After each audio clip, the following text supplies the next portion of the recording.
Hello everybody and a warm welcome. In today's video of the series Basics of Life, we're looking at clay for the first time, and I wrote here it's a teaser, so it's just to motivate you to deal more with clay. This first slide already shows a lot of the structure of clay, and that it consists of tetrahedral and octahedral sheets kind of glued together, and there are many different types of clay, as you will see during the presentation, and they are kind of these sheets glued together. And some of the clays can grow by themselves and some need a substrate to grow. And the question is, can they replicate? Which puts them relatively close to life, or at least dissipative structures. Here is an electron microscopic view of clay. Often the single structures are too small to be seen in light microscopes. First, I'll give you a general overview over clay minerals, and then try to motivate you why they're important for life, and give a short outlook. First, what are clay minerals? They are electron donors like hydrogen, potassium or calcium, connected with aluminium and silicium oxides, so aluminium silicates. They're often found in very small grains, as I already told you on the last slide, and that's why they need specific methods to investigate, like X-ray crystallography or this kind of thing. Clay minerals are directly connected with feldspar, in German Feldspat, which is called like this because it splits into flakes. That's when you're a geologist with your hammer, you always try to split stones, and when they split like this, you know it's a feldspar, because the colors and so can greatly vary. So this is the most important characteristic of feldspar. Some grow and shrink and some do not, which we'll see later. Clays are used for pottery because they harden as soon as the water is out, and they tend to be dense then, no holes in it, because the clay kind of self-close its holes, which is a very interesting. Also, they build unpermeable layers in the ground.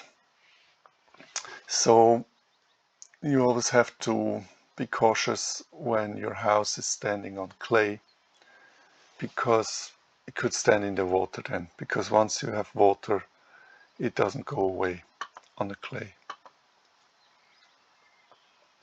Contrary to chalk, that is dissolved by water, and water goes away and the chalk goes away. The structure I already briefly mentioned is a connection between tetrahedral and octahedral sheets, and as we can see here, the tetrahedral sheets are more or less quartz, silicium with 4 oxygens, and if you have this in a 3-dimensional world, each oxygen has a corner, and then you have this kind of pyramids, whereas the octahedral part consists of aluminium oxides, and the aluminium is in the middle, and then you have 1, 2, 3, all the corners are built by oxygens. And these two can be glued together. And for example, kaolinite is simple silicium oxide with aluminium oxide. And then there are the ones that even have 3 layers, like these chlorides, the 2,1,1 clays. I don't think we have to learn this by heart right now, just to see there are different ones. And they have different properties. Some are swelling and some are non-swelling. That's all we have to know for the moment. And these again are nice examples of clays. This one is almost white. The crystals here don't belong to the clay, but they can be found in clays. And mudstones are just very fine grained clays. Like this one is from England. So when you weather the feldspar, the particles will aggregate somewhere and build clay. And here I listed where you can find the clay in the solar system apart from the Earth. On Mars it has been found, for example, in Elysium, and also in the Gale crater where Curiosity used to drive around, or it maybe still is. And clays have been found on the moon, which is really, really astonishing, because the moon is dry. And how can you do clays without water? But Apollo 16 found some clays. Clay has been found on Ceres, of course there without digging it up, but just by satellite. Has been found on Bennu, of which probes have been retrieved back to Earth. Clays have been found on comet Tempel 1. Very interesting, it's just one comet, but if it's found on one comet, why shouldn't it exist on other comets? And it has been found on Europa. So more or less wherever you find water and you have the minerals, you'll also find clays. So it's very widely found. And this again is feldspar, and I wanted to mention the 2 main types of feldspar, which are orthoclase, as seen here, and plagioclase, as seen here. And they just differ in the electron donor. Here potassium, and here sodium or calcium. And the orthoclase looks a bit yellowish and very geometric, very nice.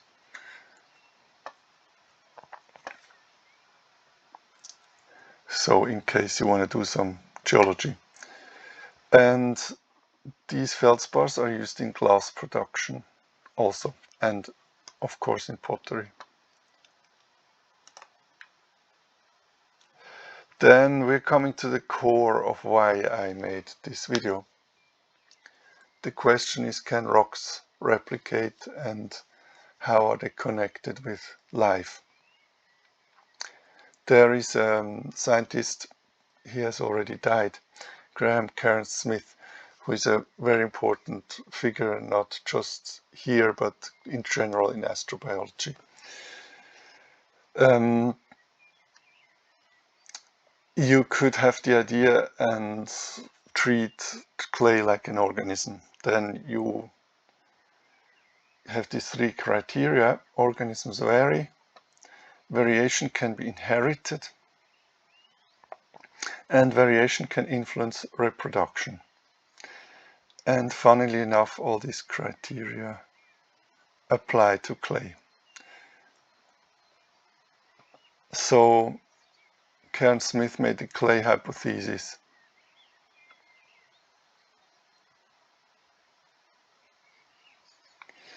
that, yeah, clay behaves a bit like an organism. The minerals can just come out of a silicate solution, and they preserve an external formal arrangement as they grow, which also has been summarized as they are seeded.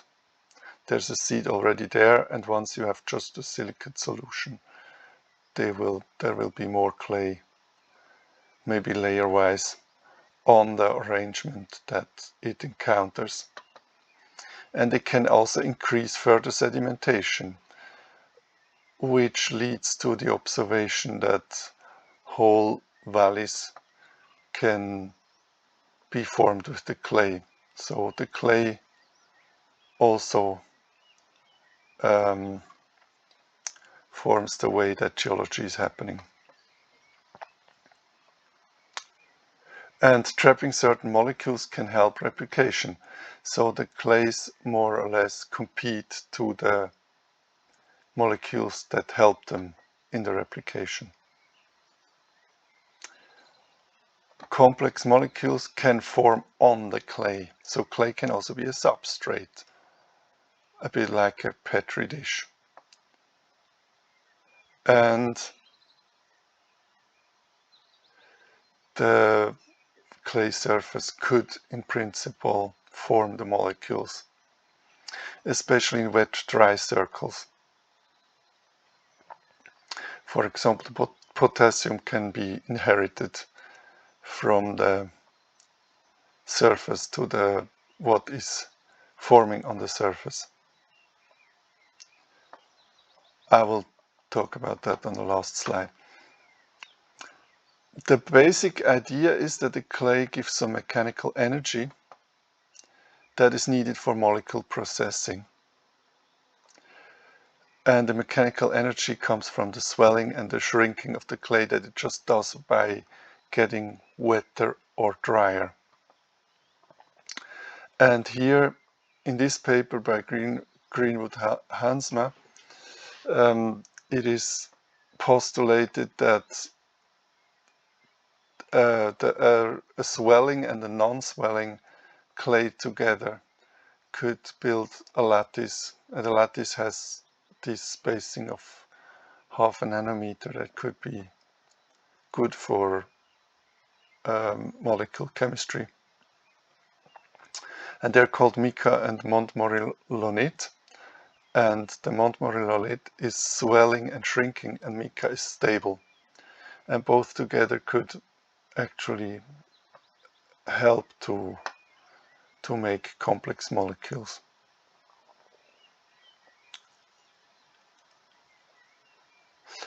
I write here more on this scientist later because I bought one of his books and I will try to understand the book and what exactly is the idea. That's why I wrote this video is a teaser, more or less.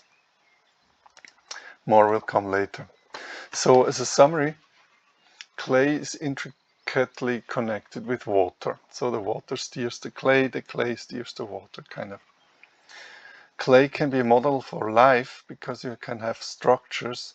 I once read that clay slabs can just reproduce. But unfortunately, I didn't remember where I read that and I couldn't find the literature yet, but I'm sure I will find it later. Clay could even have been a substrate for life to form, or at least complex organic molecules. And this is kind of high-tech, how the clay influences the life. One, I forgot to really point that out. One thing is this inherited potassium thing. I always tell you that life consists of these 6 elements where potassium is not a part. And a big problem is how does potassium come into life. For example, we need potassium for our nervous system. It's very important. And the idea here is just potassium was on the clay and then it went into the molecules. So, and this here is a very lovely example of clays in this waterfall. With that, I want to conclude this presentation. I'll certainly talk more about clay in later videos. Thanks a lot for the attention.